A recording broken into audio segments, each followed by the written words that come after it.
With more on this, I want to bring in ABC News contributor Mick Mulroy. He's a former Deputy Assistant Secretary of Defense for the Middle East and a great person to help sort us through this. Mick, how significant is an attack like this? Not the Russian one, the Ukrainian one. Yeah, Phil. So this was a very impressive intel-driven special operations. The SBU is their equivalent to the CIA.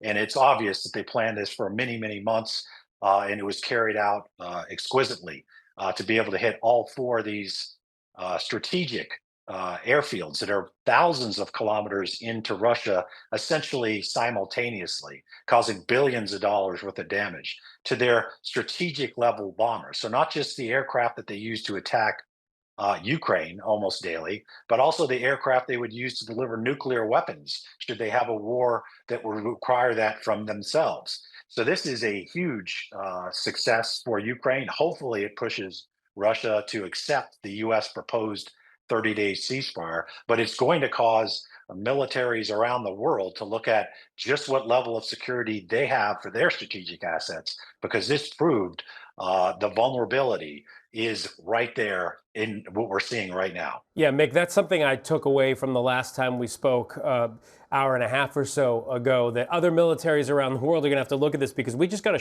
a look at these pictures of what looks to be shipping containers with retractable roofs and drones waiting to come out and destroy conventional planes. You talked a little bit about the preparation, but how does a military under fire do something like this?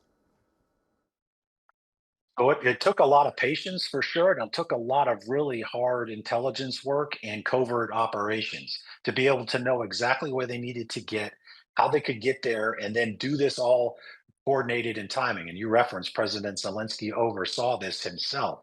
But this really shows some of these drones are, a couple $1,000s a piece, and they were taking out $1 million aircraft. And essentially, you could see from the videos online, they were flying almost unabated around these airfields, targeting these aircraft with almost no defenses. So this is something that I think every military, including our own, is going to look at and see just how vulnerable they are to these type of operations.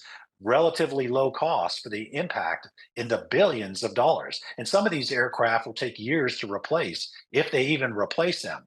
So this is very significant and something that, certainly is good for Ukraine and those of us that support Ukraine. And hopefully it'll push Russia to the table to have a serious discussion on a ceasefire. Well, Mick, about that, leaders from Russia and Ukraine are expected to return to the table for a second round of peace talks. What impact does this have, in your opinion? I mean, you say hopefully it pushes the Russians, to the negotiating table. Do you think it will, or does someone like Vladimir Putin just say, okay, now it's on, and respond in a bigger way? I think it'll be one factor. The other factors we'll see is there's a push in the U.S. Senate to pass what's called the Sanctioning Russia Act, which will put significant tariffs on countries that buy Russian energy, and that's how they fund their war machine. Senators Blumenthal and Senators Graham were in and might still be in Ukraine, and they are the sponsors of this bill, which apparently has over 80 senators supporting it.